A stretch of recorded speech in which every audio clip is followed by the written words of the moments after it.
Buenas tardes, chicos, ¿cómo están? Ya hemos esperado unos 15 minutos para que, para que se incluyan todos los chicos, pero bueno, no, posiblemente algo ha pasado. Pero en definitiva, la ventaja de las clases virtuales es que las mismas quedan grabadas, entonces ustedes van a poder hacer una revisión posterior en el caso de que requieran sobre esta clase, igual van a poder revisar a posterior. Eh, Estas clases yo las subo a un YouTube para que ustedes puedan revisar las veces que requieran. La idea es que siempre estén revisando, más bien si es que alguna cuestión, tienen alguna pregunta o algo desean volver a ver, lo pueden revisar las veces que sean necesario. Bueno, continuando con la clase de ayer, nos quedamos revisamos o hicimos un poco de la comparativa entre la arquitectura española y la arquitectura americana o el barroco americano. El barroco americano se dividió, digamos, igual es regional. El barroco en Nueva España, igual el barroco en Granada, podríamos hablar de un barroco de Centroamérica y un barroco de Sudamérica. Bueno, hoy, el día de ayer vimos bastante lo que es el barroco en México. En México fue donde más, o en el país que más se desarrolló el barroco y que tiene la mayor cantidad de iglesias barrocas, digamos. Bueno, posteriormente el barroco viene, no, bueno, no es que posteriormente viene al mismo tiempo a Sudamérica y vamos a hablar algunos temas que quedaron sueltos el día de ayer. Bueno, voy a empezar a compartir.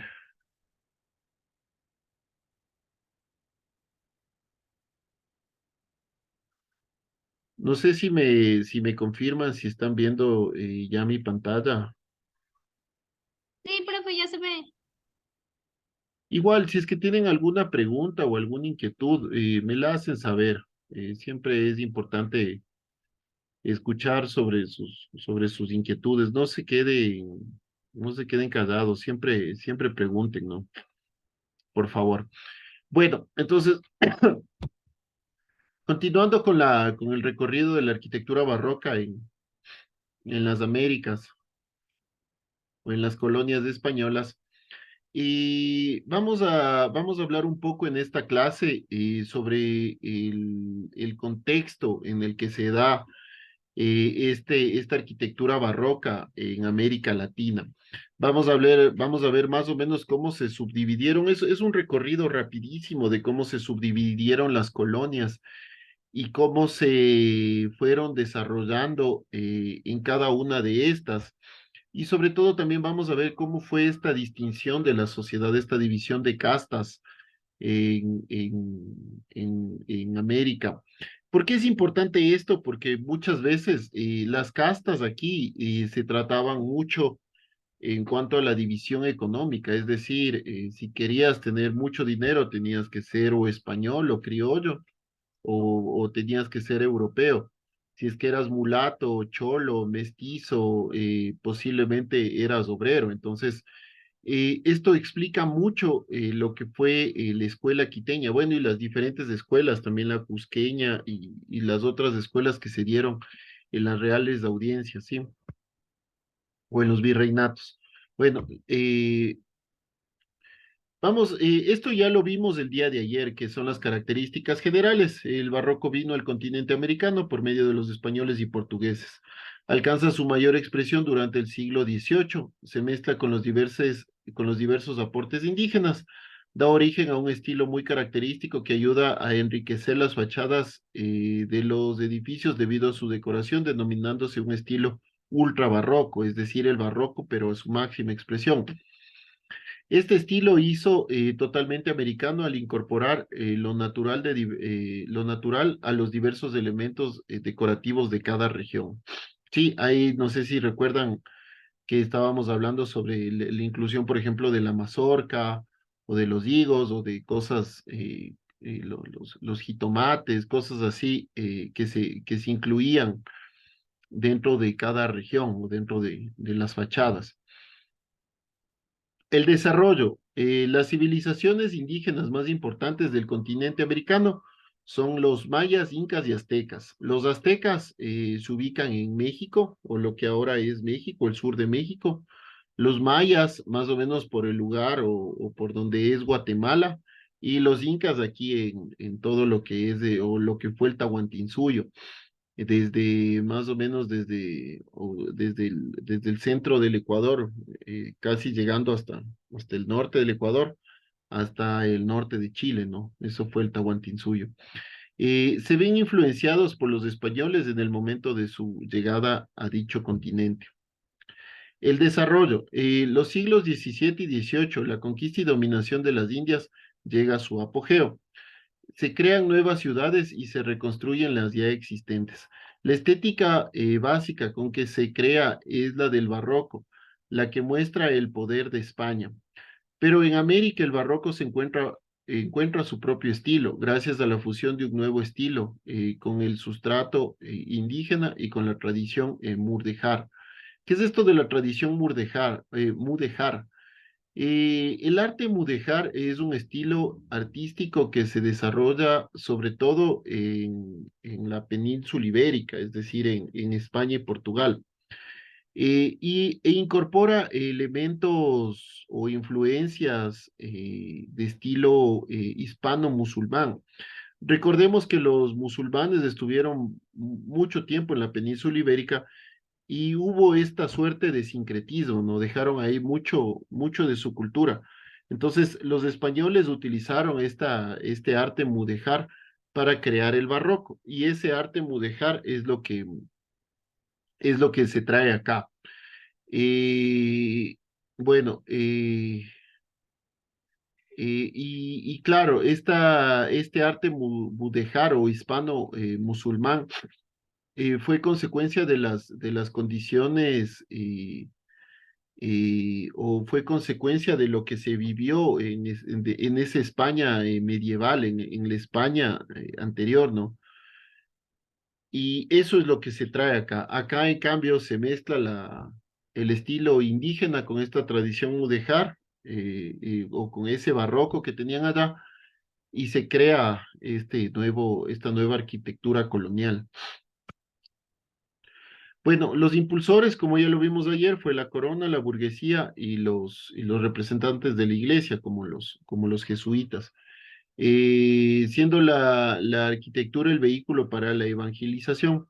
Los primeros conventos y las primeras iglesias americanas de estilo renacentista tendrán aspecto de fortaleza debido al carácter de frontera de las Indias, como el convento de Acolmán en el valle de Teotihuacán o el convento de Actopan en Hidalgo, México.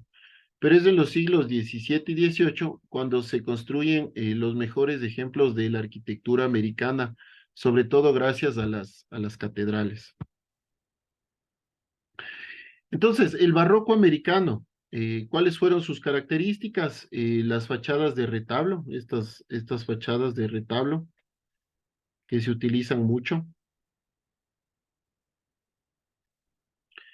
y que se repiten en el exterior del templo con la espléndida decoración y también en el interior. La presencia del color que se logra con las piedras y ladrillos, ya vamos a ver, por ejemplo, en la arquitectura guatemalteca, cómo hay esa suerte de mezcla de color, ¿no? La yesería policromada y los azulejos. Se utilizan estas distintas ornamentas en las columnas del barroco.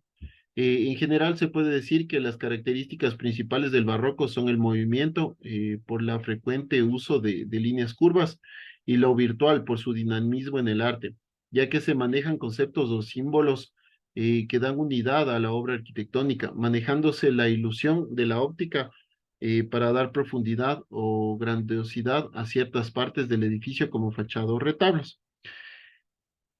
Los motivos decorativos dentro de este arte o de esta arquitectura son muy variados. van o se utilizan santos, se utilizan conchas, se utilizan medallones, se utilizan voluptas, se utilizan cintas entrelazadas, se utilizan ángeles, querubines, guirnaldas, uvas, pero cuando vienen acá, cuando vienen a América, y ya no se utilizaban los mismos símbolos decorativos, si no se trataban de utilizar otros símbolos decorativos, sobre todo porque a la mano de obra, los indígenas, no les podían decir, hazme, por ejemplo, no sé, un santo o un querubín, porque ellos dentro de su conocimiento no lo entendían, o cuando decían, hazme un querubín muy español, por ejemplo, o con rasgos muy españoles, tampoco es que lo entendían, ¿no? Entonces, bueno. Pero todos estos elementos ornamentales se fueron o fueron creando esta iconografía religiosa, ¿no? En los templos. Dentro del urbanismo, en el urbanismo o en la traza urbana, justo lo que les comentaba ayer, este es el damero español, ya lo vamos a ver más adelante.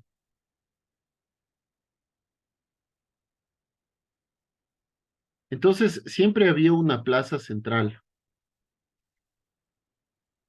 em, en la plaza central, a un lado, se encontraba el poder político, al otro el poder económico, al otro el poder religioso, y al fondo estaba algún monasterio o algo, ¿no? Esa es la típica plaza central española. Lo mismo vemos, por ejemplo, en Quito, lo mismo vemos en Lima, lo mismo se ve en Bogotá, es decir, en las ciudades fundadas por los españoles. Entonces, urbanismo, antecedente, procede de la palabra latina urbis, que significa ciudad, y es la ciencia del diseño, construcción y ordenamiento de las ciudades, por extensión, trazado urbano, aunque no sea planificado.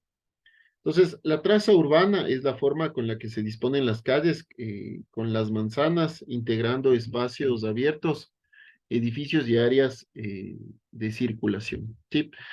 Entonces, esta era una traza urbana muy española, muy ortogonal, eh, y es muy utilizada por los españoles, pero quien crea es un arquitecto griego, eh, se llama la traza hipodámica, me parece, no recuerdo bien, pero es la traza hipodámica, eh, que lo crea el arquitecto Hipódamo de Mileto en la antigua Grecia. Sí, y se genera, son calles muy rectas, son calles de todas de una misma dimensión. No es que hay una como ahora, ¿no? Tenemos vías principales, vías secundarias, todas tienen la misma dimensión, la misma sección. Sí. Bueno, la traza urbana ortogonal hipodámica, sí, es del arquitecto griego Hipódamo de Mileto. Planificó importantes asentamientos griegos como Priene o el Pireo, considerado como el padre del urbanismo, defendió el diseño geométrico de las ciudades, ángulos rectos, retículo y simetría, como lo vemos aquí, ¿no?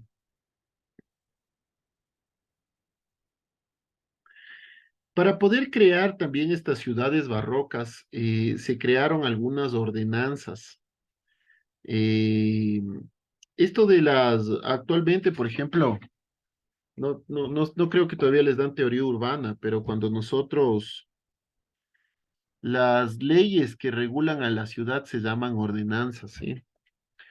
Y esto viene de España, las Real Ordenanzas, o sí, son las Real Ordenanzas que expedían los reyes o se expedían en la corte y regulaban, por ejemplo, la forma de la creación de las ciudades o la forma de la extensión de las ciudades. Aquí la vamos a ver un ejemplo, por ejemplo, la Real Ordenanza expedida por Felipe II en San Lorenzo del Escorial el 3 de mayo de 1576.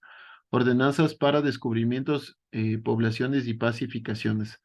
El artículo 110, por ejemplo, se haga la planta del lugar repartiéndose por sus plazas, calles, solares, a cordel y regla, comenzando desde la Plaza Mayor, de ahí sacando las calles y caminos principales.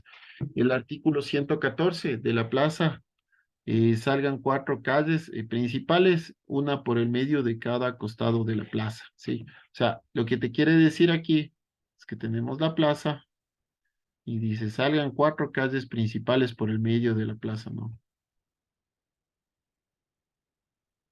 Entonces, así se va creando la ciudad.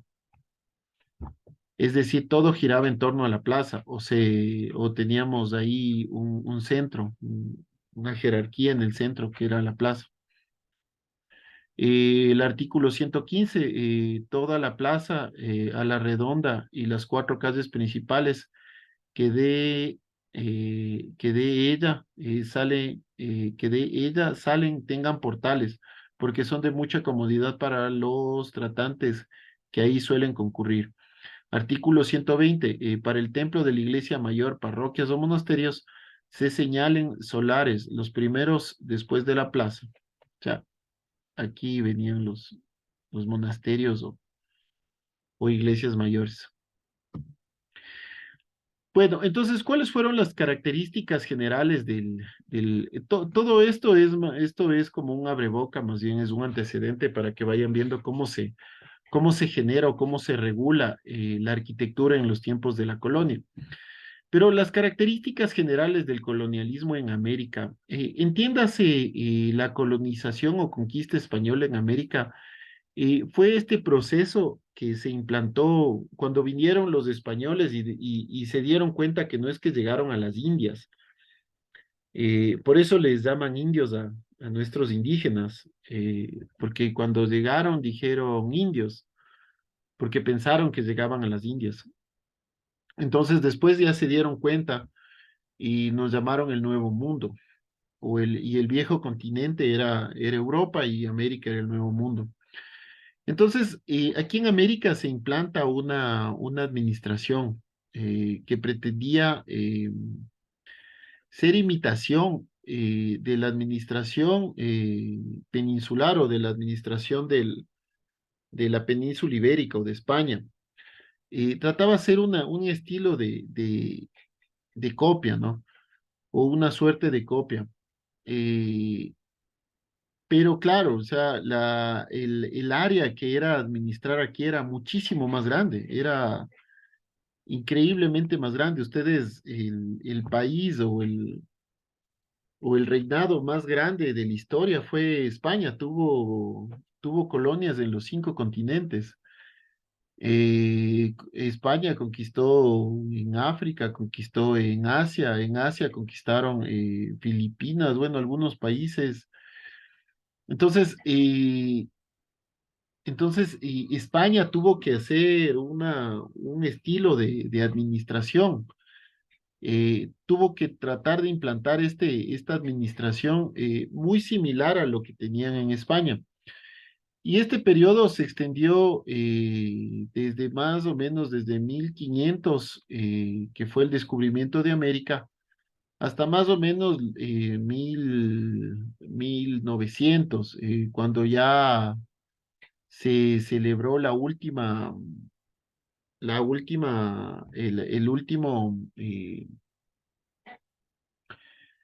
última independencia que me parece que fue de Puerto Rico, ¿no?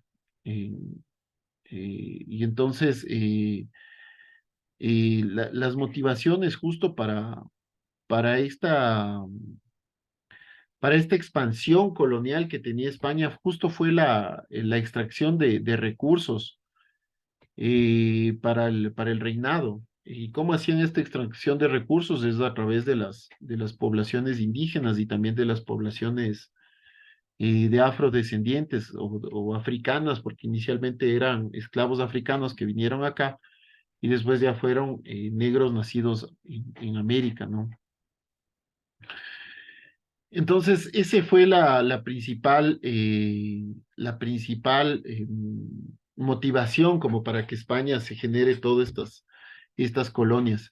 Pero para poder administrar estas colonias se generaron algunas organizaciones político-administrativas, es decir, por ejemplo, teníamos el rey, la Casa de Contratación, el Consejo de Indias, recuerden Indias, porque aquí el Nuevo Mundo les llamaban las Indias, el virrey, que era,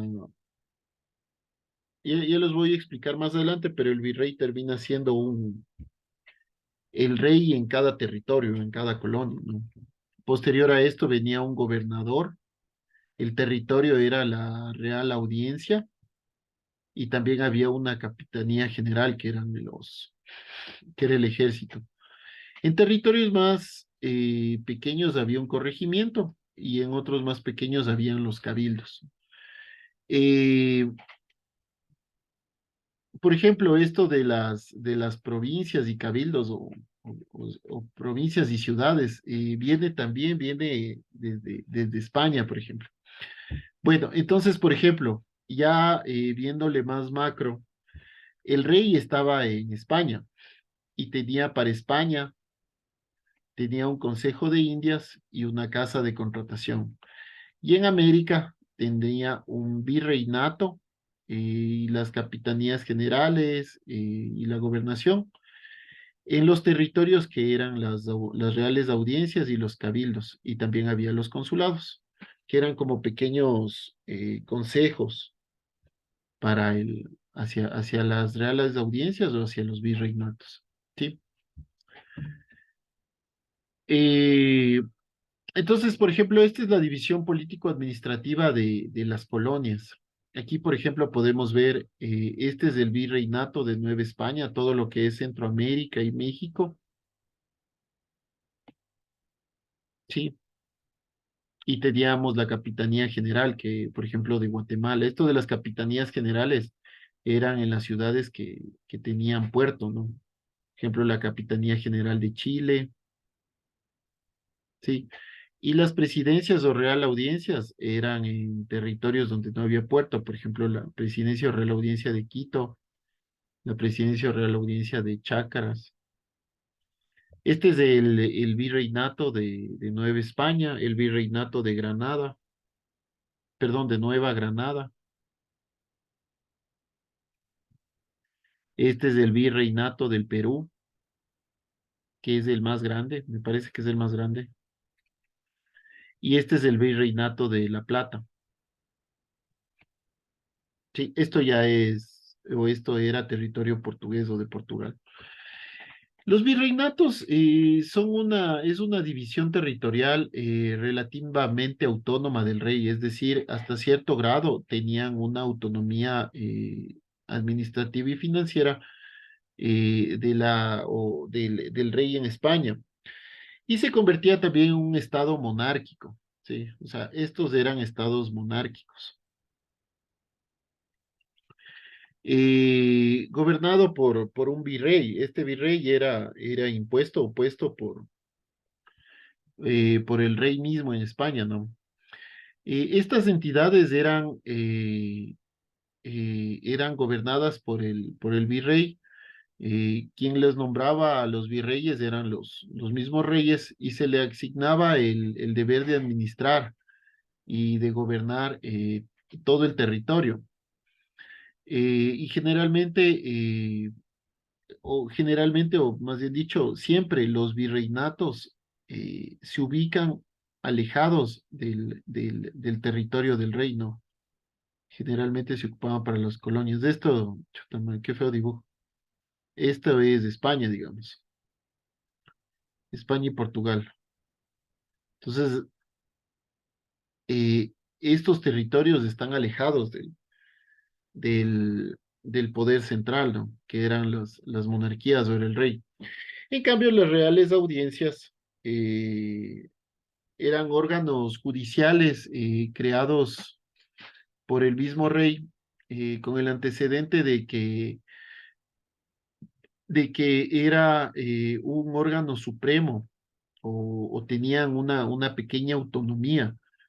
Y originalmente integraban una cierta cantidad de personas o oidores, me parece que se llamaban, y se dedicaban a establecer una forma, una organización del territorio. Generalmente estas reales audiencias se daban en ciudades principales, ¿no? Entonces, yo entiendo, por ejemplo, que el virreinato era todo el territorio, pero la real audiencia era como decir la capital, o sea, más o menos algo, un símil así, ¿no? O las ciudades principales, sí. Porque, por ejemplo, en el virreinato de Perú habían varias real audiencias. Bueno, en la época colonial, América estaba dividida territorialmente en virreinatos, capitanías generales y presidencias o real audiencias. Durante el siglo XVI se crearon en América dos virreinatos, el de Nueva España o México en 1535 y el de Perú en 1544. Más tarde se agregaron los de Nueva Granada y los del Río de la Plata. Sí, todo este territorio era o pertenecía al virreinato del Perú, ¿no? Después se le subdivide y hay el de Nueva Granada y luego el del Río de la Plata. Y las capitanías generales, por su parte, fueron cuatro: Santo Domingo, Guatemala, Venezuela y Chile. Finalmente, las presidencias o pequeños gobiernos eran establecidos en tierras ya pacificadas, como el caso de Ecuador y Bolivia. Sí. Posteriormente se dio esta suerte de provincias, y la provincia fue una división territorial de los dominios americanos de monarquía española durante la vigencia de la Constitución de Cádiz, creada en 1812. En las Cortes de Cádiz, las provincias constitucionales eran enumeradas en su artículo 10. Entonces, por ejemplo, aquí tenemos, no sé si es que ustedes ya van viendo cómo ya va apareciendo el Ecuador en esta subdivisión de provincias. Sí, igual ya va apareciendo la forma del Perú, ¿no? Ya va apareciendo la forma del Perú y de Colombia, aunque Colombia es algo así ahora, y aquí está Venezuela, ¿no? Pero bueno, entonces, por ejemplo, Quito era la provincia 54, la 55 que es acá es Jaén, la 57 es Cuenca, la 58 es Loja y la 56 es Guayaquil, ¿sí? Entonces, las primeras o las provincias que actualmente son Ecuador, antes estaban la de Quito, la de Jaén, la de Cuenca, la de Loja y la de Guayaquil. No por eso, no en vano, digamos, no es coincidencia que Quito, Guayaquil y Cuenca sean las ciudades más pobladas, ¿no? Del Ecuador y más desarrolladas. Bueno, entonces, este término de provincia se utiliza en América y tenía un significado muchas veces impreciso. Los diputados americanos se referían a la palabra provincia como un partido político, es decir, ellos empezaron a dividir las provincias, hubo un reparto más bien en base a los partidos políticos o a los gobernadores que tenían cada provincia. Mientras que los europeos, provincia, hablaban más bien sobre las cortes españolas, eh, las cortes españolas y sobre todo, pero no más como una referencia administrativa, sino eran provincias, eran más como unas regiones. Pero claro, aquí en Ecuador, al ser colonias, los europeos no tenían mucha noción de... No sé. Aló, aló. Bueno, no tenían mucha noción de cómo nos dividíamos, entonces dividieron así medio a rajatabla, ¿no? Bueno, entonces, esto, por ejemplo, aquí ya vamos viendo cómo se va distribuyendo. Si ustedes ven al inicio cómo era el territorio y después cómo se va modificando el territorio, ¿no? Este, por ejemplo, es el Virreinato de La Plata, este es el Virreinato de Perú, esto y cambia el Ecuador ya en esta otra subdivisión de 1812, ya está en cambio en Nueva Granada. Colombia ya llega hasta Panamá. De hecho, Panamá fue una provincia colombiana que después se terminó independizando eh, y no hace mucho, ¿no? Y igual México o el virreinato de la Nueva España ya llega más o menos hasta más arriba, casi hasta Canadá, ¿no? Hasta más arriba un poquito más arriba parece de Estados Unidos, de lo que ahora es Estados Unidos. Bueno, ¿y cómo se dividía? Eso era la división política administrativa, pero ¿cómo se dividía la sociedad americana? La sociedad americana se dividía o las castas de las colonias españolas, estaban formadas por diferentes grupos étnicos y sociales, producto de un progresivo proceso de mestizaje a partir de tres castas principales. Los blancos europeos o peninsulares, los indígenas americanos y el negro africano. Esta jerarquía más o menos oficial estaba integrada por unos 22 grupos sociales, de los cuales aquí les traje los principales, ¿no? Que es el español, que era de padre y madre española, nacida en España. Los criollos son europeos asentados en América. Muchas veces también son de padre y madre española, pero nacido en América. El mestizo es la mezcla de un español o un europeo con una mujer indígena. Los cholos eran la mezcla de mestizos e indígenas. Eh, los guarnizos eran mezcla de cholos con españoles. El mulato era hombre blanco europeo con una mujer negra. El castizo era hombre mestizo y una mujer europea. El español era hombre castizo y mujer blanca europea. El sambo o jarocho era hombre negro y mujer indígena. El sambo prieto era un hombre negro y una mujer samba. El morisco era hombre europeo con una mulata. El chino era un hombre mulato y una mujer indígena. Bueno, y así estaban subdivididas las castas. Por ejemplo, habían por ejemplo, el jíbaro, que era un, un hombre albino mezclado con una mujer indígena del centro de Centroamérica. O sea, había algunos tipos de castas. ¿Por qué es importante esto? Porque todas nuestras, o todo este sincretismo que se va generando es también gracias a esto. Ya vamos a ver, por ejemplo, en las diferentes escuelas, por ejemplo, en la escuela quiteña, quienes terminan haciendo las grandes obras son los mestizos y los indígenas. Entonces, ¿por qué se da la escuela quiteña? Es igual gracias a me parece que no me acuerdo si es a los jesuitas o los dominicos, que implantan una escuela o una escuela de artes acá, y era para criollos europeos era para criollos, perdón, para criollos mestizos e indígenas huérfanos, o para niños criollos mestizos e indígenas huérfanos. Entonces, gracias a eso les empiezan a enseñar el arte renacentista, y en ese proceso de mestizaje se dan las grandes obras acá, ¿no? Entonces, por ejemplo, aquí, por ejemplo, vemos la mezcla de un español con una mujer indígena,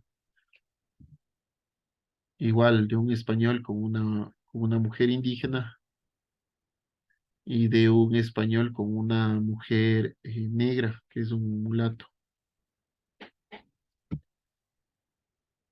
Bueno, entonces en Centroamérica, las características es que la arquitectura y su patrón estético lo marcaban las condiciones del medio físico, como en todas partes, pero la diferencia aquí es que el medio físico tiene una geografía súper accidentada en Centroamérica. Es esencialmente decorativo. Aquí en Centroamérica, por ejemplo, posee color a través de la piedra, el ladrillo, la tintura y la yesería. Las pinturas se combinan con las formas decorativas indígenas y con las europeas. En cuanto a la escultura, se caracteriza por ser ornamental, un estilo extremadamente recargado. Entonces, en Centroamérica el barroco viene al continente por medio de los españoles, como ya lo hemos visto, pero alcanza su mayor expresión en el siglo XVIII, al mezclarse justo con estos aportes indígenas. Y esta mezcla da origen a varios estilos y estilos muy característicos que ayudaron a enriquecer las fachadas de los edificios debido a su decoración, ¿no? En Centroamérica o en lo que era la Nueva España, lo que más se desarrolla fue en México, como lo vimos ayer, y termina siendo una imitación del estilo español, que no tiene muchos aportes, digamos, o cuestiones nuevas al barroco español. Sin duda es un estilo magnífico, pero no termina teniendo muchos aportes. Pero, o digamos, sus aportes nuevos fueron estos sincretismos, ¿no? Como lo que ayer veíamos en los querubines o el uso de frutas. Pero en cambio, ya a medida que vamos haciendo este recorrido, cada vez vamos a ver nuevos aportes, como por ejemplo el color o, o la recarga de la ornamentación, es decir, ese extremadamente recargado o las pinturas que se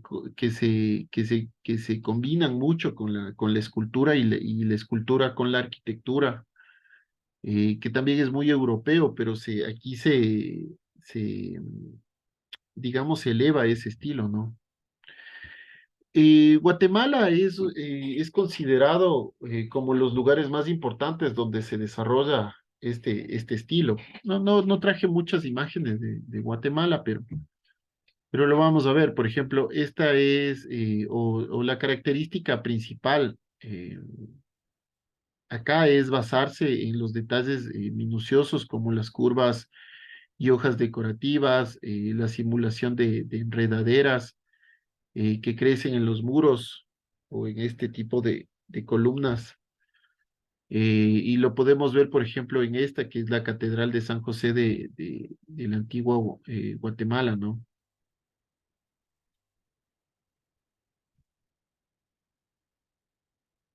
Por ejemplo, también en la antigua Guatemala, que fue la capital de Guatemala hasta 1780, me parece, que gracias a un terremoto se cambian de lugar, o una serie de terremotos obliga a sus ocupantes o sus gobernantes cambiar a la sede actual de la ciudad de Guatemala.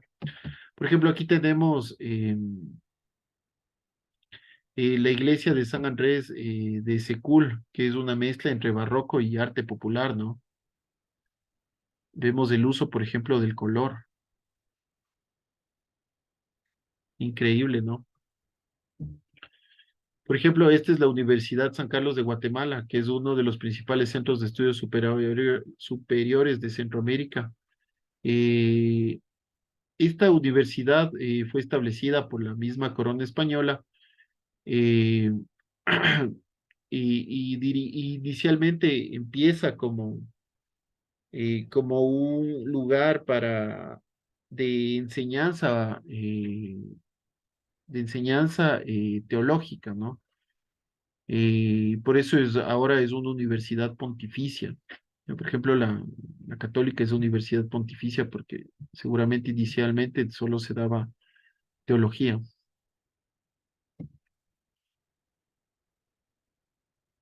Por ejemplo, aquí tenemos lo que les decía, los accidentes geográficos, ¿no? Guatemala es un país bastante similar al Ecuador. Por ejemplo, aquí tenemos, esto ya es Honduras, la fachada de la Catedral de la Inmaculada Concepción de Comayagua, en Honduras. Igual, esta es la iglesia de San Manuel de Coloete, en Honduras. Y esta iglesia es muy apegada al Renacimiento, ¿no? Tiene bastante de Renacimiento.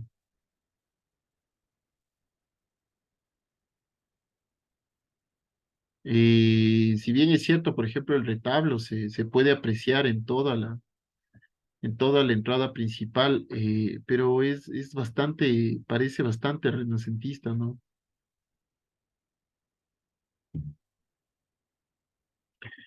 Este, en cambio, es la Catedral de Camagua, la Catedral de Camagua de la Inmaculada Concepción. Este es también en Honduras, este es un templo católico eh, que ejemplifica esta arquitectura de la Nueva España, ¿no? Con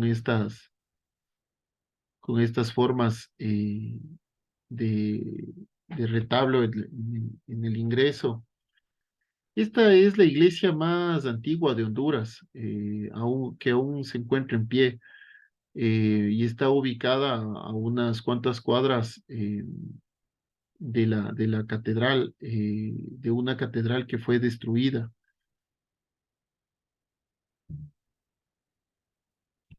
Esta es en la antigua capital centroamericana del Barroco. Fue trabajado fundamentalmente por el arquitecto Diego de Porres. Esta es la fachada de la catedral antigua, iniciada en 1670, me parece, y es una pureza de estilo, ¿no? Termina siendo muy español esto, muy herreriano, yo lo diría también, bastante austero. Eh, y es muy simple. No refleja un estilo barroco, digamos, por la recarga ornamental, pero tiene estos elementos que vienen del barroco, ¿no? Esta es la fachada de la Catedral de Antigua, iniciada en 1669. Sorprende por la pureza de su estilo español y por la simplicidad de sus lisas columnas sobre zócalos, de los que todo énfasis ha desaparecido. Este es un ejemplo artístico del barroco latinoamericano, ¿no? Que tiene recargas y aquí ya no hay recargas, por ejemplo, en las columnas. Esto es en la ciudad, en Guatemala, en Guatemala Vieja o en Guatemala Antigua, que actualmente está a 42 kilómetros, me parece, de la capital guatemalteca o de Ciudad de Guatemala. Bueno, entonces entramos en América del Sur. En América del Sur, eh, la originalidad de este estilo radica en la decoración muy variada y cuyos motivos responden a cuatro tipos fundamentales. Flora y fauna tropical, motivos manieristas como sirenas, mascarones, etcétera. Motivos precolombinos que son el sol, la luna, plumas, etcétera. Elementos cristianos y los elementos cristianos prerrenacentistas. La sirena aparece en los templos ribereños del lago Titicaca, aunque es un elemento proveniente de la antigüedad clásica. Recuerda la tradición indígena de dos mujeres peces que sedujeron a dos tunapa. En el Perú, o bueno, toda esta, toda la franja de andina se le llama el barroco andino o también conocido como la arquitectura mestiza o barroco mestizo, y que fue un movimiento arquitectónico, artístico, que sobre todo aparece en el Virreinato de Perú, y se encuentra se da sobre todo en tierras altas, ¿no? En lugares altos, ejemplo en Quito en Titicaca, en Potosí, en Arequipa, es decir, en lugares muy altos, y es inspirado o se trata de unas réplicas del barroco europeo. Es muy osado y el ejemplo más impactante de este barroco es sobre todo, o se encuentra sobre todo en la arquitectura religiosa, donde artesanos indígenas le dieron un carácter único, como sucedió también en el barroco de Nueva España, ¿no? Bueno, entonces el barroco en Perú es fundamentalmente decorativo. Los tres grandes centros del esplendor serán Lima, Cusco y Arequipa. El barroco en el Perú llega en el siglo XVII, o no en el Perú, sino en el virreinato del Perú. Fue reinterpretado por artistas ya nacidos acá, como por ejemplo Diego Quispe Quito, y este termina siendo un periodo que trata más bien de evangelizar a nuestros indígenas. Por ejemplo, este es el centro histórico de Lima, sobre el Gijón de la Unión. El Gijón de la Unión es una calle en el centro de Lima, eh, donde, donde se asientan muchas iglesias de estilo barroco. Y se asientan ahí porque esta vía durante muchos años fue la vía más importante de la ciudad y estaba caracterizada porque ahí vivía la aristocracia del virreinato del Perú, donde se reunía los más célebres habitantes de la ciudad. Posteriormente, ya con el deterioro del centro de Lima, el Jirón de la Unión perdió su carácter muy aristocrático y esa gente se fue lo que sucedió, por ejemplo, aquí en Ecuador, nos empieza a migrar hacia nuevos horizontes, hacia nuevas periferias. Y bueno, continuamos. Este, en cambio, es la Catedral de Lima. Es una de las principales características del barroco americano, es la importancia de adquirir la arquitectura con respecto a las otras artes. Esta propuesta se debe a la necesidad de crear iglesias para recibir a las poblaciones recientemente cristianizadas. Otras características importantes es la rica decoración de las fachadas y los interiores de los edificios. El barroco hispanoamericano o en Hispanoamérica es esencialmente decorativo, ya que aplica el lenguaje ornamental a esquemas constructivos propios de la tradición española, ¿no? La Catedral de Lima fue edificada donde estuvo un adoratorio inca, el Puma Inti o el Palacio del Príncipe cusqueño, donde descendía o fue un altar, un lugar de adoración, ¿no? Entonces sobre eso derrocan eso y implantan ahí. Y Francisco Pizarro al fundar Lima destinó un solar completo para esta iglesia, haciendo que el, que el Puma Inti o el Sinchi Puma renunciara a sus bienes, ¿no? Para poder implantar esta iglesia. Igual, esta es la Basílica Menor eh, del convento San Pedro, fue edificada por la Compañía de Jesús y es uno de los centros o complejos más importantes del centro histórico de Lima.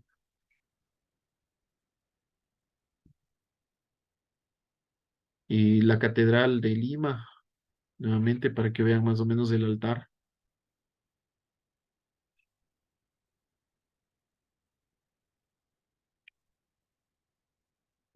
Esta es la iglesia de la Merced en Lima. Esta es una iglesia jesuita, influida o fue influida, no sé si es que vemos hasta los colores, todo, eh, o es caracterizada por el tenebrismo, ¿no? Por el miedo, eh, y desarrollada con fuertes contrastes de color, de luz y sombra.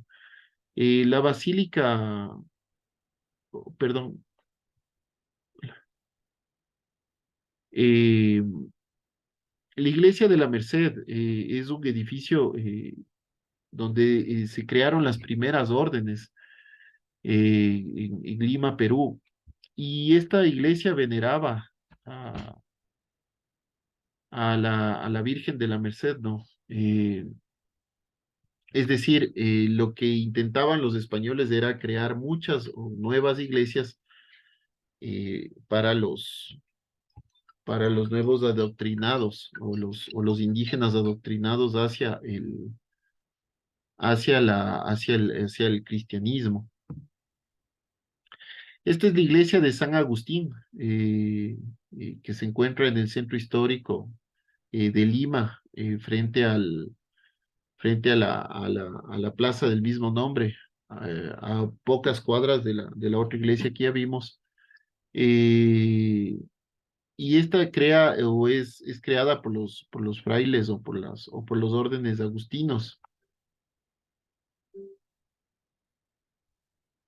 Bueno, entonces, una de las principales escuelas que se crea en el virreinato del Perú es la escuela cusqueña, y se denomina la escuela cusqueña a un estilo artístico propio del periodo de las colonias americanas, que tuvo su más característica producción en la ciudad peruana de Cusco entre los siglos XVII y XVIII. El gran propulsor de la escuela cusqueña fue el obispo del Cusco, Manuel de Molinedo y Angulo, quien llegó en 1673. Su obra fue la reconstrucción de las iglesias dañadas por el terremoto de 1650. Con tal propósito se hizo la redecoración total de la catedral. La escuela cusqueña es muy célebre, sobre todo por la pintura, ¿no? Por ejemplo, la escuela quiteña es en cambio muy célebre por la pintura, escultura y arquitectura. Pero en la escuela cusqueña, más bien lo que se trató de dedicar es hacia la reconstrucción de las iglesias, con nuevos estilos, sí, pero fue más denotado, más conocida sobre todo por la pintura. Se caracterizó mucho por su originalidad, por su gran valor artístico, como resultado de estas dos corrientes muy poderosas, ¿no? Por un lado, esta corriente indígena y por otro lado, esta corriente mestiza, que expresan su realidad y visión del mundo. Esta, por ejemplo, fue la Catedral de Cusco en Perú. Cusco, la antigua sede imperial del Tahuantinsuyo incaico, estuvo destinada a ejercer durante el virreinato un papel de primer orden en el universo de las artes. La Catedral del Cusco, o la Catedral de la Virgen de la Asunción, fue el templo o el principal templo de la ciudad del Cusco en Perú, ¿no?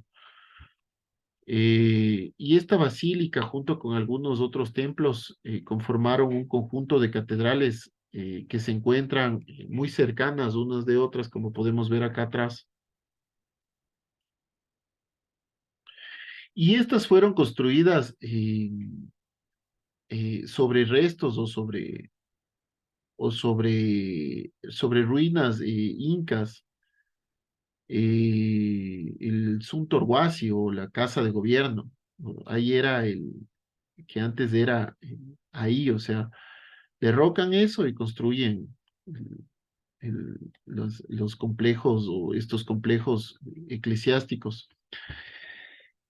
¿Cuál era el propósito de hacer esto? Es porque nuestros incas veneraban al lugar, al sitio, tenían esa proxémica o esa atracción por el lugar o ese vínculo con el lugar. Entonces, de eso se dieron cuenta los españoles y derrocaron todos estos lugares para construir sus iglesias, para que ya no exista ese vínculo con con nuestros dioses paganos y se cree más bien una veneración hacia el Dios cristiano, ¿no? Este es el retablo peruano en la Catedral del Cusco, que es una planta rectangular tipo basílica, ¿no? Es gigante. Este retablo peruano atravesó por varias etapas. Su época cumbre fue durante mediados y finales del siglo XVII, con sus grandes columnas salomónicas y el máximo exponente en su tipo de este periodo, conservado hasta nuestros días, es el retablo mayor de la Compañía del Cusco, ¿no? En la Catedral del Cusco. Esto es la escuela cusqueña. Por ejemplo, se hicieron cosas así muy naturales. Por ejemplo, la Virgen de la Leche de la escuela cusqueña. Una virgen muy humana, muy natural, dando el seno a su hijo, ¿no? Es increíble, esta me encanta a mí. Es hermosa esta imagen, esta pintura. Me parece que esta pintura es de Diego Quis-Petito. eh, Me parece, no estoy tan seguro. La otra que vemos aquí es la Adoración de los Reyes Magos, pintura anónima, realizada entre 1740 y 1770. Pertenece a la Escuela Cusqueña de Pintura y es una representación mestiza de de una célebre pintura de Rubens, que es la Adoración de los Reyes Magos, ¿no? Cuando al Cristo nacido, ¿no? El Jesús nacido. Bueno, las características definitorias de este estilo cusqueño se originaron en el arte, en el arte quechua. La pintura cusqueña se caracterizó mucho por el uso de temas exclusivamente religiosos y por la falta de perspectiva y el predominio de los colores fuertes, ¿no? Rojos, amarillos, verdes, como lo vemos acá, ¿no? Por otro lado, también, en cambio, en arquitectura es muy abundante el uso del pan de oro. Eh, y aunque los pintores cusqueños estaban muy familiarizados con con las estampas, sobre todo del arte renacentista, estas obras eran mucho más libres que la de los autores europeos y usaron colores mucho más brillantes de imágenes mucho más distorsionadas y dramáticas, ¿no? Esta imagen es increíble, es hermosa.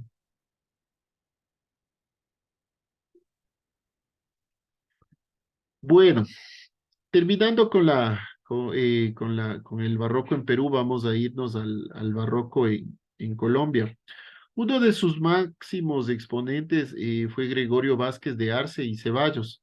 Fue el pintor más importante de la época colonial española en Colombia. Trabajó durante una era dominada por el estilo barroco hispanoamericano que prosperó a partir de 1650 a 1750. La mayoría de sus pinturas son religiosas en naturaleza, con temas que incluyen la vida de Cristo y de la Virgen, de los santos y escenas del Nuevo Testamento.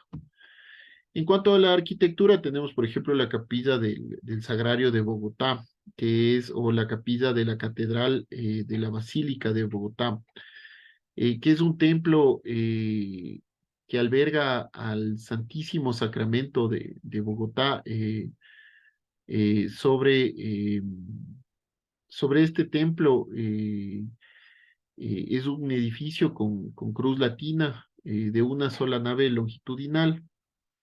Su fachada es de un estilo barroco. Acá en Colombia o hacia el norte del Ecuador se lo llamaba el barroco neogranadino.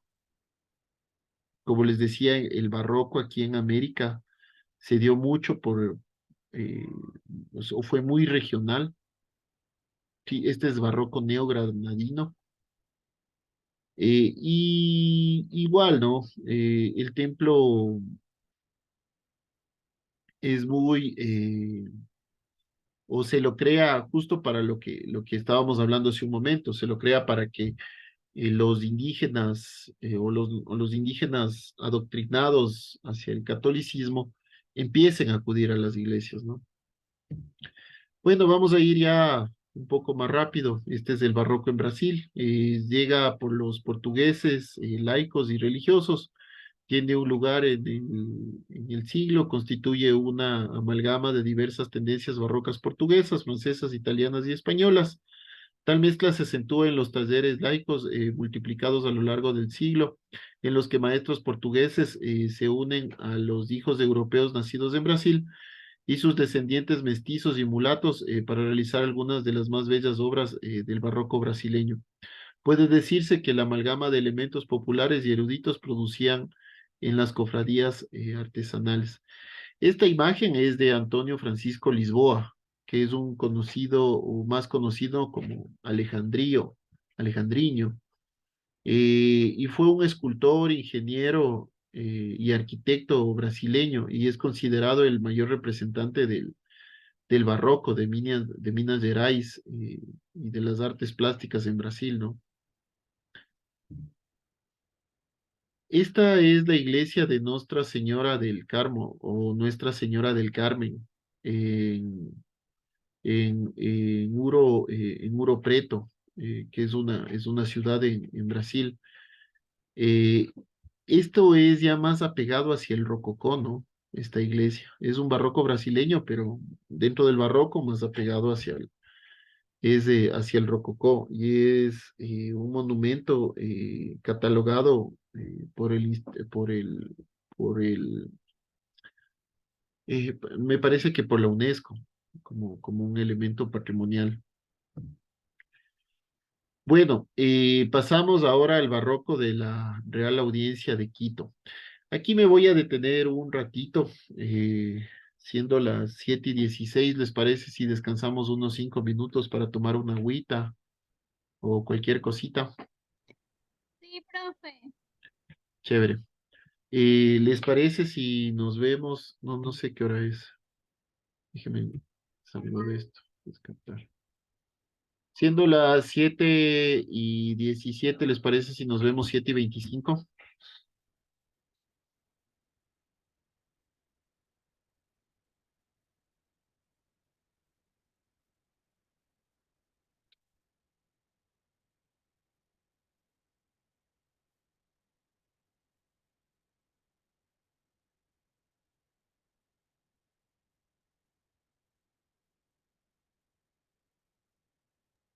Sí, profe, creo que no hay ningún problema. Bueno,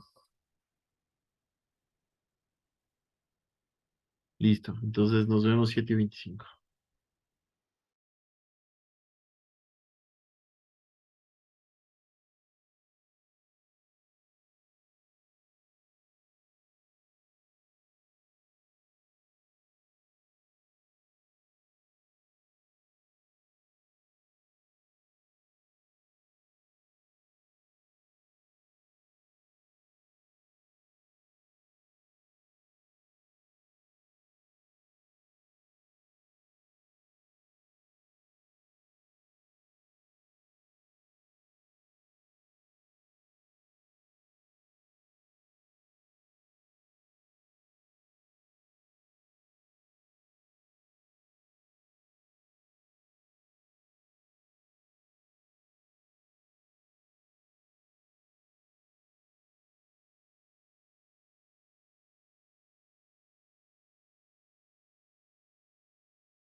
Bueno, chicos, continuemos. Esta clase sí está un poco larguita. La idea de esto es terminar pronto ya con el barroco y empezar con las nuevas, con los nuevos estilos arquitectónicos. Hay que tomar en cuenta que también se está planificando una visita a Quito y eso nos resta una clase y nuestro sílabus es súper apretadito. Entonces, bueno, continuemos. Entonces, el barroco en la Real Audiencia de Quito, de hecho, esta clase y la anterior eran dos clases divididas, ¿no? Pero las unifiqué para darla lo más pronto posible y traté de borrarlo, los rellenos, traté de compactarle lo que más pude. Pero bueno, entonces el barroco en la Real Audiencia de Quito, la arquitectura del siglo XIII con la profusa ornamentación, aquí está mal, es del siglo XVII, con la profusa ornamentación. La época barroca se caracteriza por la extravagancia y la ostentación de las formas, y la ostentación. Las formas expresivas casi similares a las esculturas, con especial atención en la intensificación de los ornamentos son la norma. Se creó así el efecto más teatral con iluminación interna y externa y el uso de sombras más pesadas para acentuar el diseño. Aquí tenemos la fachada de la iglesia de la compañía. Ya lo vamos a ver más adelante, la fachada de la iglesia de la compañía. Pero el barroco quiteño es representado por las artes denominadas o por el arte denominada la escuela quiteña, que se desarrolló en el territorio, en la Real Audiencia de Quito, en el periodo colonial o en la etapa de colonización de España en América, que fue desde la segunda mitad del siglo XVI, en el siglo XVII, el siglo XVIII y el primer cuarto más o menos del siglo XIX. La fachada o las fachadas de la iglesia, de las iglesias, terminan siendo la obra más expresiva dentro del barroco, ¿sí? Del barroco o de la escuela quiteña. Termina siendo eh, la época o las formas más expresivas dentro de esta época. Y sobre todo se constituían perdón, se construían en piedra y terminan siendo unas obras muy grises, sobre todo por el color de la piedra que era de origen volcánico, ¿no? Lo ventajoso para nuestro país es que tenemos en piedra una diversidad increíble, tenemos andesitas, bueno, tenemos una diversidad súper interesante. Entonces, nuestro barroco termina siendo algo muy hermoso. Bueno, la escuela quiteña. Uy, ¿qué pasó? Uy, ya se dañó. Ah, ya, perfecto. La escuela quiteña es como se llamó al conjunto de manifestaciones artísticas y de artistas que se desarrolló en el territorio de la Real Audiencia de Quito, desde Pasto hasta Popayán, desde Pasto y Popayán por el norte hasta Piura y Cajamarca por el sur. Durante el periodo colonial, es decir, durante la dominación española, comprendida entre 1542 y 1824. También se la considera como una forma de producción artística y fue una de las actividades más importantes desde el punto de vista económico de la Real Audiencia. Es decir, lo que les quiero decir con esto es que en la Real Audiencia de Quito se empiezan, como lo hacían los italianos, en la Real Audiencia de Quito se empiezan a exportar artistas hacia las otras o hacia las diferentes colonias. Hay que destacar que durante el periodo colonial se desarrolló la escuela quiteña, la cual obtuvo un gran prestigio durante los siglos XVII y XVIII. Tal fue su fama que el rey Carlos III aseguró que que esta escuela no tenía nada que envidiarle al italiano Miguel Ángel, ¿no? Este rey Carlos III compara a Caspicara, que fue uno de nuestros, o fue uno de los exponentes de la escuela quiteña, con Miguel Ángel. Y ya lo vamos a ver más adelante, con las esculturas que él hacía. Bueno, Escuela Quiteña se llamó al conjunto de manifestaciones artísticas y de artistas que se desarrolló en el territorio de la Real Audiencia de Quito, desde Pasto y Popayán por el norte hasta Piura y Cajamarca por el sur, en la Intendencia de Trujillo. Durante el periodo colonial, es decir, la segunda mitad del siglo XVI, XVII, XVIII y el primer cuarto del siglo XIX, es decir, durante la dominación española. La escuela quiteña alcanzó su mayor esplendor entre los siglos XVIII, XVII y XVIII, llegando a adquirir gran prestigio entre las otras colonias americanas. También se consideraba como una forma de producción y fue una de las actividades más importantes desde el punto de vista económico de la Real Audiencia. Entonces, más o menos para que ustedes entiendan, este fue los territorios de la Real Audiencia, ¿no?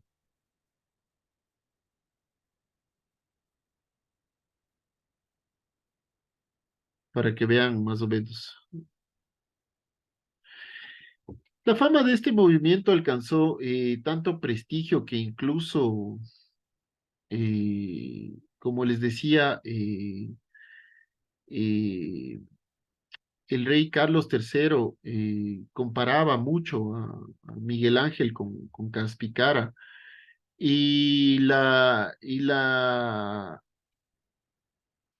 aunque las diferencias temporales son notables, ¿no? Y el trabajo entre el uno y el otro es notable, pero lo que hizo Caspicara en la expresión de sus esculturas es algo realmente formidable.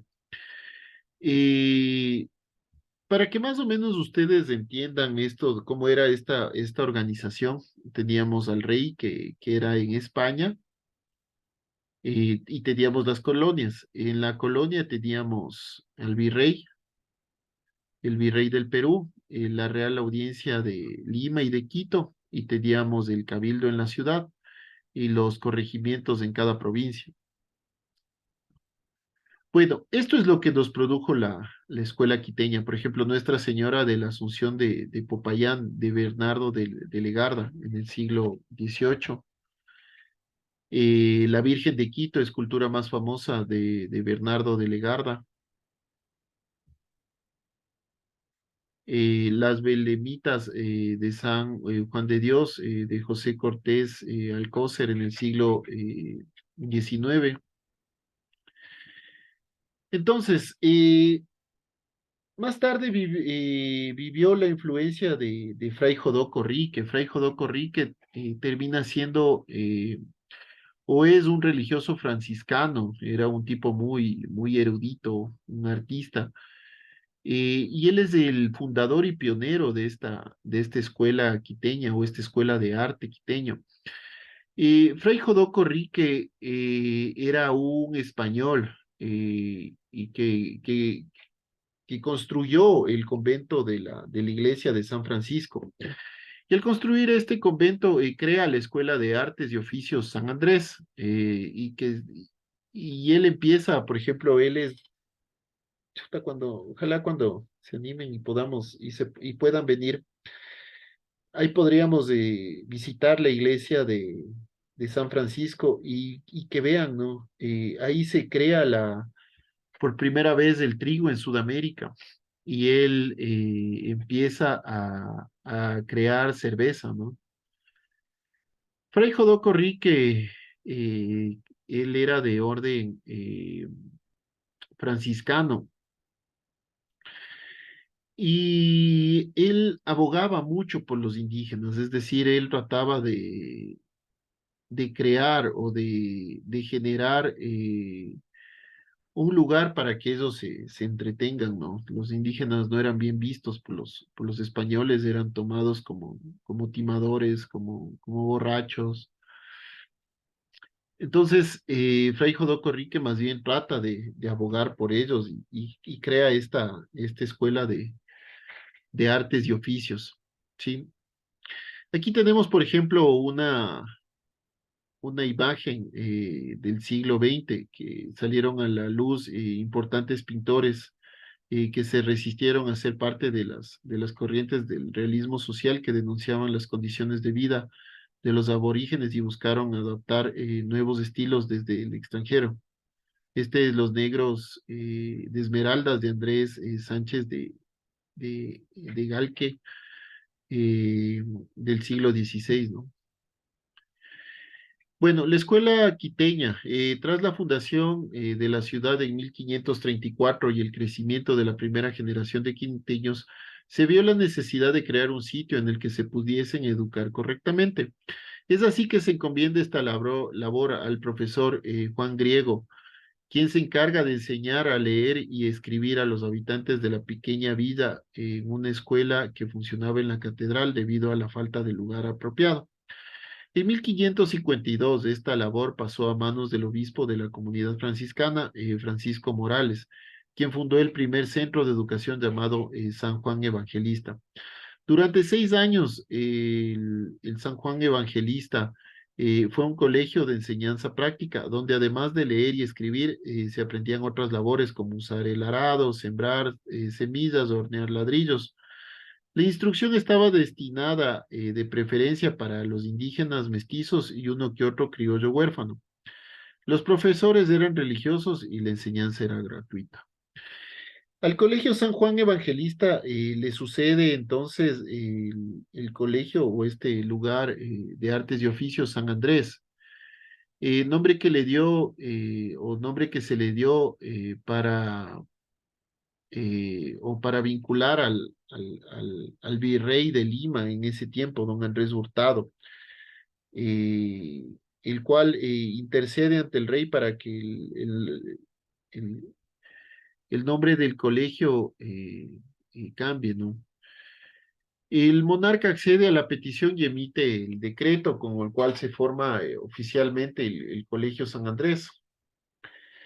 Dentro del barroco arquitectónico o dentro del barroco de este estilo arquitectónico que se realizó entre 1600 a 1750 en Europa, que era caracterizado por la profusión de adornos y la contraposición al estilo sobrio del renacentista, que se trae aquí a América, se empieza a enseñar en este lugar, ¿no? Se empieza a enseñar en este lugar de artes y oficios. Y todo eso nos da estos deslumbrantes, por ejemplo, retablos, impresionantes imágenes de pinturas religiosas, estas características arquitectónicas invaluables, este legado histórico patrimonial en el centro de Quito, en Guápulo, en algunos lugares de la sierra, en Cuenca, y que fue o se dio gracias a la escuela quiteña de Fray Jodoco Rique, y que fue uno de los miembros más notables de esta orden franciscana. Eh, bueno, de entre ellos destacan en el tiempo dos, Fray Jodoco Rique y Pedro Goceal, quienes transformaron profundamente esta institución básica en un lugar donde se comenzó a formar los primeros artistas indígenas y mestizos de la escuela quiteña. Mateo Mejía en 1618 fue el primer alumno que empezó a destacarse por su obra y afirmarla, algo que no era costumbre en esa época. Como la expresión cultural y el resultado de un dilatado proceso de transculturización entre lo aborigen y lo europeo, es una de las manifestaciones más ricas del mestizaje y del sincretismo, en el cual aparentemente la participación del indígena vencido es de menor importancia frente al aporte europeo dominante. Es decir, lo que nos quiere decir aquí es que los europeos trataban o trataron de imponer sus formas hacia nuestros indígenas, pero cuando les trataban de explicar lo que querían hacer, ellos no entendían, o sea, no entendían lo que era, por ejemplo, un ángel, un querubín, y ellos lo interpretaban, ¿sí? Y se da esta suerte del sincretismo o esta arquitectura mestiza, digamos. El sincretismo es un proceso por cual dos elementos de una cultura o de una religión generan intercambios, ¿sí? Eh, el sincretismo también genera una nueva cultura, o en algunos casos este sincretismo se da por imposición, lo que sucedió en Europa y América, pero generó una nueva cultura, una nueva forma. No siempre también la fusión es total, ¿no? Pero puede ser, o sea, se da más bien por combinación de los elementos, ¿sí? Bueno, los máximos exponentes en el siglo XVI, por ejemplo, fue Juan de la Cruz en la arquitectura, Francisco Morocho en arquitectura, Fray Jodoco Rique, él era pintor, Fray Pedro Goseal, que también era pintor, Fray Pedro Bedón en la pintura, Andrés Sánchez de Galqué en la pintura, Juan José Vázquez en la pintura, Luis de Rivera en la pintura y la escultura, Diego de Robles en la escultura y Francisco Benítez en la ebanistería. En el siglo XVI, este periodo, aparecen los primeros exponentes de la escuela quiteña. En la arquitectura se levantan las primeras edificaciones de ladrillo en la ciudad, destacándose el conjunto, por ejemplo, de la iglesia de San Francisco, que por su tamaño no encuentra rival en América Latina, ¿no? Pero lo que más se desarrolla en esta época fue la pintura. eh, eh, y por lo que es, pero lastimosamente, perdón, en esta época los autores no firmaban, digamos, sus composiciones, por lo que es muy difícil encontrar, por ejemplo, trabajos muy representativos. Eh, igual, los autores de estas épocas igual empiezan a crear elementos más bien no tan realistas, ¿no? Como ya nos tenía caracterizado el Renacimiento. Y igual se dedican mucho a lo que es a la pintura religiosa. Bueno, en el siglo XVII, los máximos exponentes son Fray Antonio Rodríguez en la arquitectura, los hermanos Marco Guerra en la arquitectura y escultura, el padre Carlos en la escultura, José Olmos Pampite, Pampite es increíble en la escultura, Hernando de la Cruz en la pintura, Miguel de Santiago también es increíble en la pintura, Isabel de Santiago, que es la hija de Miguel de Santiago. Aquí ya les voy a contar una anécdota. Y Nicolás Javier Goribar en la pintura. Este es el crucificado en la sala capitular del convento de San Agustín en Quito. Este es de Pampite. Es increíble esta imagen. Creo que tenía que traerle más grande, pero es hermosa, la expresión de esta escultura es increíble. Y esta es la Virgen Alada de Miguel de Santiago, del siglo XVII. En este periodo aparecen varios exponentes de nuestra, perdón, de la escuela quiteña. Y aquí ya vamos viendo cómo la arquitectura ya empieza a tomar más fuerza, ¿no? Bueno, uno de los máximos exponentes es Isabel de Santiago. A los artistas en ese tiempo, para poder comercializar sus imágenes, les certificaban como pintores. Pero a Isabel de Santiago le fue negado el examen para certificarse como pintora profesional. Aunque era una de las artistas más reconocidas entre la alta sociedad, ¿no? Y era increíble su admirable delicadeza, su pintura.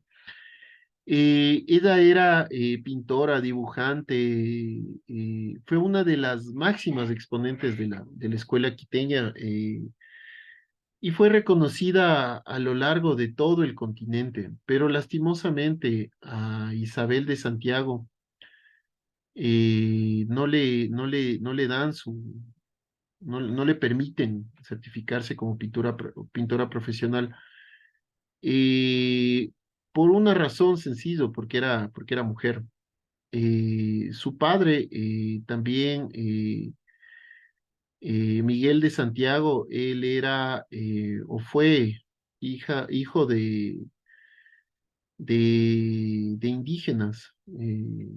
Y claro, uno, alguien le da, o su mentor le da su apellido de Santiago. Y gracias a eso él empieza a poder vender sus pinturas. Pero en cambio a Isabel de Santiago eh, no le permitieron, por ser mujer, ¿no? Isabel de Santiago aprende la pintura de su padre, de Miguel de Santiago, y también hereda su taller y buena parte de su práctica artística que estuvo destinada a pagar las deudas de su padre y de su esposo, ¿no? Eh, es increíble, por ejemplo, la Virgen del Carmen de Isabel de Santiago es hermosa, ¿no? Bueno, los máximos exponentes del siglo XVIII, importantes artistas, representantes del siglo son Bernardo de Legarda, también Bernardo de Legarda es increíble. Manuel Chili o Caspicara es el mayor exponente de la escuela quiteña, es lo mejor que hubo en la escuela quiteña. Manuel de Samaniego, Vicente Albán, Francisco Albán, Sor María Estefanía Dávalos y Maldonado en la pintura y escultura, eh, Bernardo Rodríguez, Laureano Dávila, Fray Juan Albán y Juan de Minuesca en platería. Nuestro país, al tener minerales preciosos, también la escuela quiteña ya empieza a desarrollarse también en lo que es en la orfebrería o platería o en el diseño de joyas, ¿no? Bueno, entonces durante los años 1700, la producción de la escuela quiteña ya alcanza su máximo apogeo, su máximo prestigio.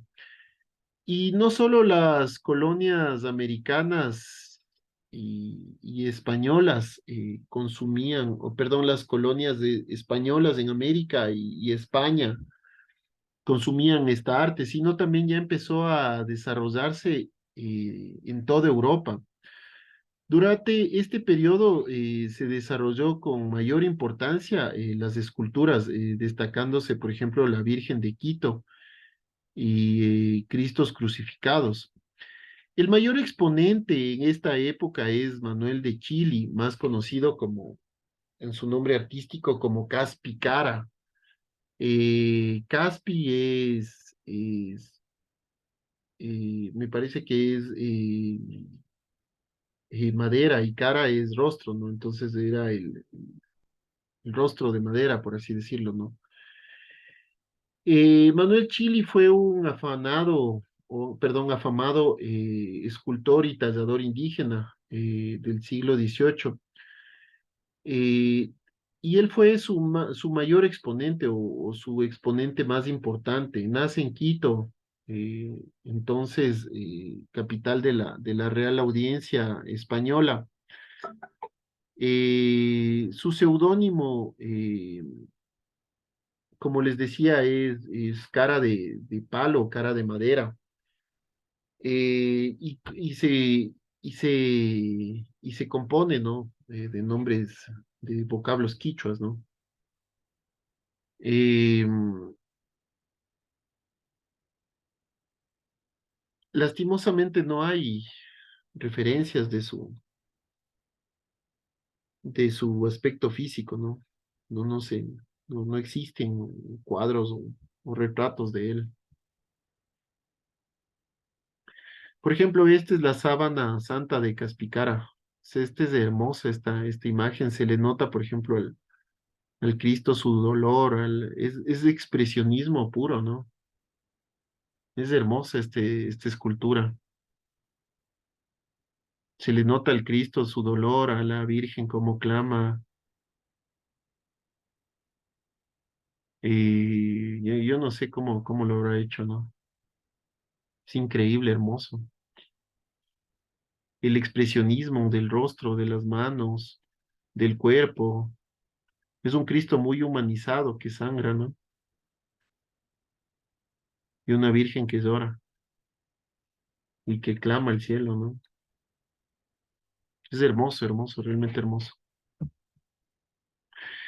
Bueno, entonces, posterior a esto, en nuestro país se da lo que es la arquitectura colonial y que se refiere al estilo arquitectónico de las potencias imperialistas, Portugal, España e Inglaterra, replicadas en sus colonias, principalmente en América.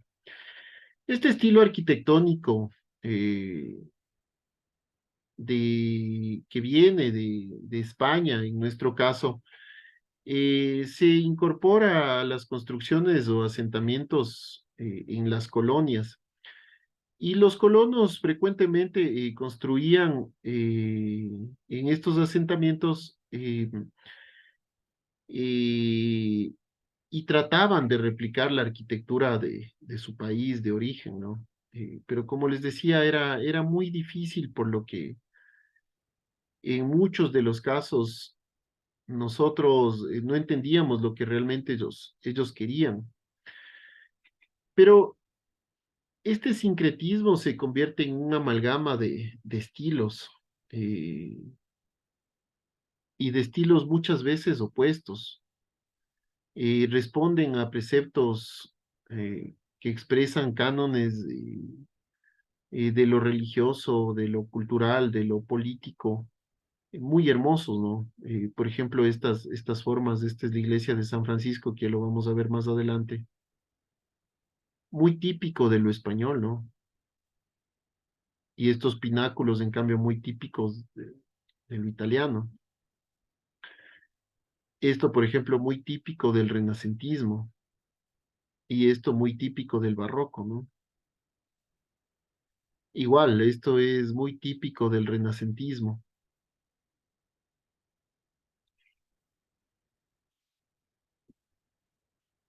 La fundación de ciudades en América eran unas ceremonias increíbles que mezclaban ritos religiosos, militares, políticos, pero muchas veces lo más importante era lo religioso, es decir, lo que primero se implantaba en las ciudades eran las iglesias, sobre todo por el acto de consagrar a nuestros indígenas, y trataban de rendir un tributo a la autoridad mayor, que era en este caso el rey en España. 5 10. ¿Sí? Vamos a ver a continuación algunos ejemplos de arquitectura ya en nuestro país, sobre todo en Quito, porque en Quito, como fue la Real Audiencia, es donde más se desarrolló este tipo de arquitectura. Por ejemplo, aquí vemos la iglesia de Nuestra Señora de Guápulo. Este es aquí en Quito, ¿no? Y fue el primer santuario mariano en toda la Real Audiencia. Fue fundado en 1620 en Guápulo, que era un hermoso rincón con una ladera. Eh, eh, esta imagen o esta iglesia está dedicada a la Virgen de Guápulos, o se decía que ahí apareció algún momento una virgen y por eso se implanta en este lugar una iglesia. Es hermosísima esta iglesia, es increíble. La segunda imagen es la iglesia del Sagrario. Esta iglesia es un templo católico Está ubicada en la calle García Moreno, anteriormente conocida como la calle de las Siete Cruces, y o en la parte frontal, es una iglesia, es una catedral, y en la parte posterior ya es un conjunto de catedral. Igual tiene una iglesia independiente o una capilla independiente y por su tamaño es de real importancia, ¿no?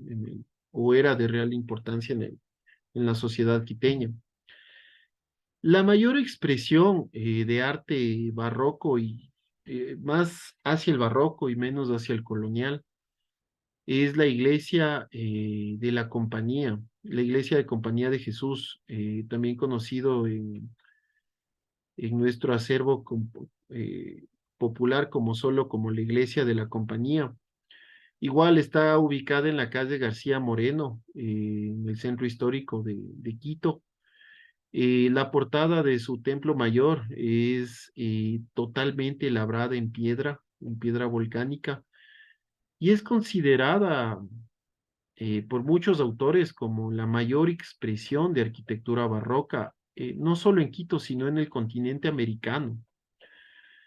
Eh, lo importante de esta iglesia termina siendo, si bien es cierto, su fachada expresa mucho el barroco con el que fue construido, pero el interior es algo increíble. Tiene pan de oro, columnas salomónicas, es decir, es la mayor expresión del barroco americano que nosotros podemos encontrar.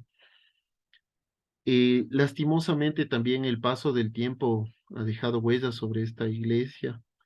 Las puertas, alguna vez yo veía un grabado sobre las puertas, originalmente fueron talladas en madera, talladas con un sincretismo, como lo que les decía, con mazorcas, con choclos, con granos de habas, o sea, de lo que nosotros teníamos aquí, ¿no?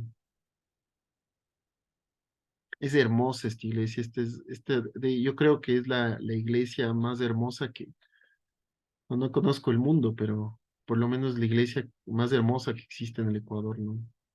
Creo que es la de mayor importancia. Y aquí también en alguna época funcionó la Universidad San Gregorio Magno, que posteriormente se convirtió no me acuerdo, en otra universidad, y posteriormente fue la Universidad Central del Ecuador, o actualmente es la Universidad Central del Ecuador, ¿no? Es de tal importancia esta iglesia que el mismo Papa Juan Pablo vino a dar misa en esta iglesia, ¿no? Y el Papa Francisco también, y el Papa Francisco también, pero bueno, él no dio misa, sino solo fue a venerar a la imagen de la Dolorosa. La siguiente iglesia es la Basílica de Nuestra Señora de la Merced. Igual, es en el centro de Quito. Esta es de las órdenes de las mercedarias. Y es un edificio de color blanco. Aquí ya se nota la arquitectura colonial, esta arquitectura muy sobria, muy austera, muy limpia, que tiene tintes barrocos, que tiene tintes renacentistas, que la entrada o el acceso principal igual es tipo retablo. Este es que tiene unos zócalos de piedra hermosos. Y la mejor expresión de arquitectura colonial es la iglesia de San Francisco, ¿no? Esta iglesia es frente a la plaza de San Francisco, es la estructura o el conjunto arquitectónico más grande, me parece, de toda América. Eh, Era conocida como el Escorial del Nuevo Mundo, acuérdense del Palacio del Escorial de Herrería en España. Eh, y San Francisco la iglesia de San Francisco es considerada como una de las mayores joyas de la arquitectura colonial, por su mezcla de los diferentes estilos, ¿no? De estos diferentes estilos que se dieron a lo largo de 150 años de construcción. Y esta iglesia tiene tres iglesias, tiene un atrio, tiene un monasterio, son como 40.000 metros cuadrados de construcción y ahí se llevan múltiples actividades. Igual, al interior tiene un museo, tiene la primera, o el primer lugar donde se fabricaba cerveza o donde Fray Jorge Corrique fabricaba cerveza. Posee también una biblioteca o la biblioteca mejor guardada o mejor conservada del Virreinato del Perú. Es hermosa, realmente es hermosa, ¿no? Es considerada la de gran importancia de arquitectura en América, ¿no? Por último, vamos a ver la iglesia de Santo Domingo. Igual, esta es de la Orden de los Dominicos, es levantada en el centro histórico de Quito.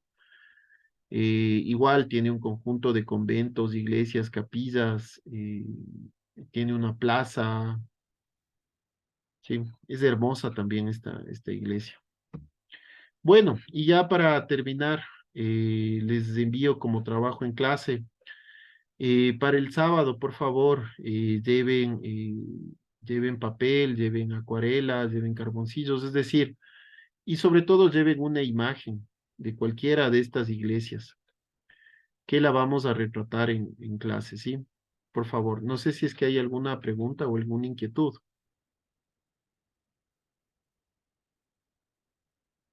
Chicos, ¿están ahí todavía? Sí, profe, aquí estamos. Creo que solo está usted. Bueno, hágame un favor. ¿Quién habló? No sé, creo que fue Michelle. Sí, profe, fui yo. Michelle, hágame un favor. A los chicos de su curso, por favor, para que el sábado lleven o acuarelas o carboncillos o lápices o rapidógrafos y sobre todo lleven una imagen de cualquiera de estas iglesias, ¿sí? Vamos a hacer o vamos a retratar una de estas iglesias, ¿sí? Por favor, comuníqueles a sus compañeros. ¿Puedo Listo, confiar en profe. usted? Bueno, muchas gracias más bien por la, por haberse quedado hasta el final. Creo que hemos terminado con las justas. Sí, alguien levantó la mano. Eh, Carlos Gustavo, Profe. sí, te escucho. Profe, justamente le quería preguntar cómo había dejado en el mensaje del grupo que faltábamos algunas personas en exponer. Yo soy una de esas. No sé si es para el sábado o Sí, ahorita. dejémoslo para el sábado. Como les dije, el día de ayer y el día de hoy traté de comprimir 4 clases, por eso fueron muy largas las dos, para poder cumplir con el sílabus. Dejémoslo para el sábado. El día sábado vamos a hacer este trabajo en clase y los que quieran exponer, exponen. Sí, Ya listo, profe. ya. Por favor, también ayúdame comunicando a tus compañeros sobre lo que tienen que llevar. No seas malito. Sí, profe, ya le hice captura igual a la pantalla.